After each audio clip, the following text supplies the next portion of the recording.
स्वागत है आपका प्रीति पीसीएस में। और आज हम कुछ साइंस के क्वेश्चन देखने वाले हैं बिहार दरोगा मेंस के लिए, जिनका भी प्रारंभिक परीक्षा में लग रहा है कि मेरा कट ऑफ से एक्स्ट्रा मार्क्स है, तो उन्हें अब साइंस और एसएसटी के लिए सोचना नहीं पड़ेगा, क्योंकि यहाँ पे एकदम ऑथेंटिक और अच्छे सोर्स से हम क्वेश्चन लेके आएंगे और हम यहाँ साइंस के क्वेश्चन को प्रैक्टिस करेंगे। कल मैंने देखा कि जो मैंने वीडियो में यूपीएससी का क्वेश्चन 2005 का बना रखा है साइंस का, वो बिहार दरोगा मेंस के 2018 का पहला क्वेश्चन था और 2005 का पहला क्वेश्चन उठा लिया यूपीएससी। तो ये आप यूपीएससी का क्वेश्चन उठा लिया बिहार दरोगा मेंस में।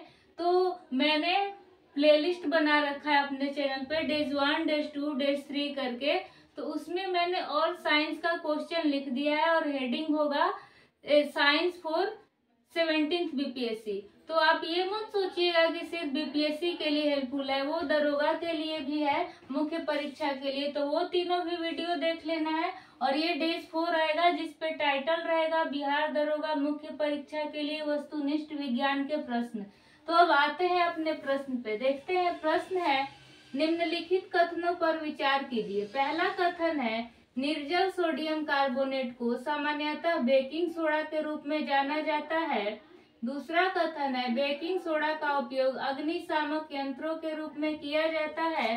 तीसरा है, ब्लीचिंग पाउडर का निर्माण हैसन क्लेवर संयंत्र में किया जाता है।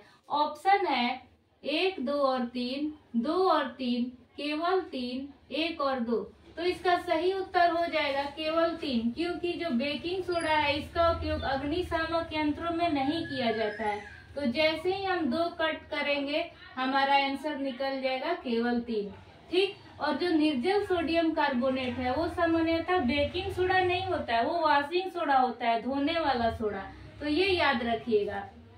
तो जैसे ही हमने 2 को कट किया हम अपने आंसर पे आ गए। एलिमिनेशन करेंगे। जब भी आपको अगर एक भी स्टेटमेंट याद है और आपको लग रहा है कि ये एलिमिनेट होगा, तो स्टेटमेंट वाला सबसे आसान तरीका होता है कि हम एलिमिनेशन मेथड को आजमा के देखें कि ये हो रहा है कि नहीं।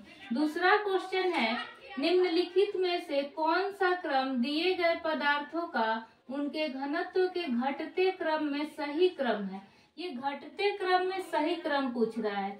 स्टील, पारा, सोना, यानी स्टील का घनत्व अधिक है पारा से, पारा का घनत्व अधिक है सोना से, सोना का घनत्व अधिक है पारा से, पारा का घनत्व अधिक है स्टील से, या स्टील का घनत्व अधिक है सोना से। तो इसका सही उत्तर हो जाएगा सोना, पारा, स्टील। सोना का घनत्व अधिक है पारा से और पारा का घनत्व अधिक है स्टील से। ठीक है, तो ये हमारा सही उत्तर हो जाएगा। तीसरा प्रश्न है कथन और कारण वाला। कथन है, हमारे भोजन के सभी प्रोटीन छोटी आंत में ही पचते हैं। कारण है, अग्नाशय से प्रोटीन पाचन एंजाइम छोटी आंत में छोड़े जाते हैं।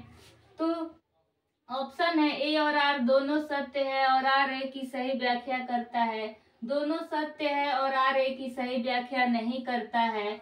ए सत्य है लेकिन आर असत्य है। ए असत्य है लेकिन आर सत्य है। तो इसका सही उत्तर हो जाएगा डी, क्योंकि हमारे भोजन के सभी प्रोटीन पेट से ही पचना शुरू हो जाते हैं। वो सभी प्रोटीन पाचन जो होता है छोटी आंत में नहीं होता है, इसीलिए हमारा कथन गलत है। और कारण जो है, अग्नाशय से प्रोटीन पाचन एंजाइम छोटी आंतों में छोड़े जाते हैं, तो ये कथन बिल्कुल ठीक है। तो हमारा ऑप्शन डी सही हो जाएगा कि ये असत्य है लेकिन आर सत्य है। आते हैं अपने अगले प्रश्न पे। चौथा प्रश्न है, निम्न कथनों पर विचार कीजिए। पहला कथन है, डेंगू एक प्रोटोजोआ रोग है जो मच्छरों द्वारा फैलता है। दूसरा कथन है, रेट्रो ऑर्बिटल दर्द डेंगू का लक्षण नहीं है।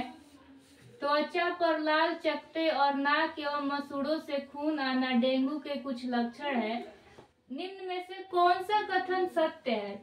पहला और दूसरा, केवल तीसरा, केवल दूसरा, 1 और 3।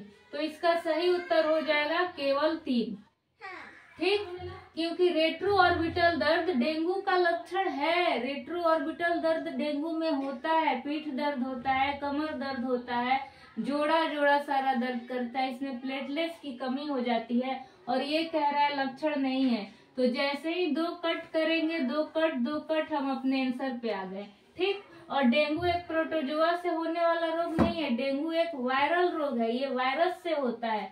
तो जहाँ एक है कट, फिर यहाँ कट, यहाँ बच गया केवल 2। फिर हमने देखा कि इसमें ऑर्बिटल दर्द का लक्षण नहीं है, तो इसमें लक्षण है, तो हमारा आंसर हो जाएगा केवल 3 कि त्वचा पर लाल चकत्ते, नाक एवं मसूड़ों से खून आना डेंगू के कुछ लक्षण है। यानी कि कहने का मतलब है कि ये जरूरी नहीं है कि हर लोग के त्वचा, नाक से खून आएगा, मसूड़े से खून आएगा, ये किसी किसी में होता है, इसीलिए इसने लिखा है कि कुछ लक्षण है। अब आते हैं अपने 5वें प्रश्न पर।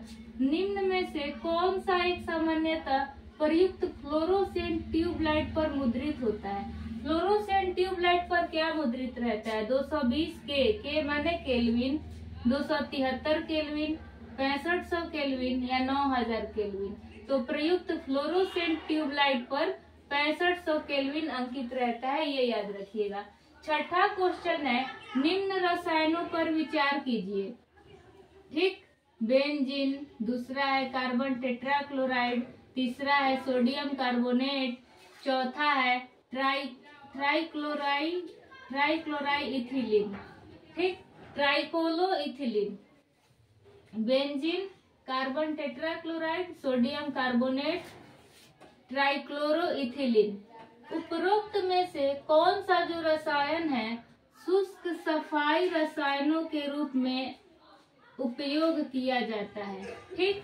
कह रहा है केवल पहला, यानी केवल बेंजीन का उपयोग शुष्क सफाई में किया जाता है, यानी सूखा रूप से। सपोज बेंजीन का केमिकल लिया, कहीं कुछ गंदा है तो उसको गीला करके नहीं, शुष्क रूप में रसायन का उपयोग किया जाता है सफाई के लिए।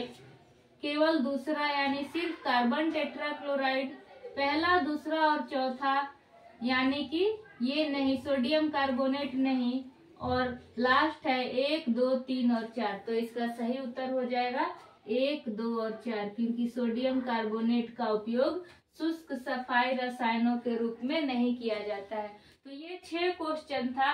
अभी मेरे पास उतना टाइम नहीं है कि मैं एक साथ 12-13 क्वेश्चन लेके आऊं, तो मैं उम्मीद करती हूँ कि आपको ये 6 क्वेश्चन अच्छे से समझ में आ गया होगा, और आपसे ये भी उम्मीद है कि आप एक सीरियस कैंडिडेट हैं, तो आप डेज 1, डेज 2 और डेज 3 वो जो मैंने वीडियो बना रखा है साइंस का, वो वीडियो भी आप देख लेंगे।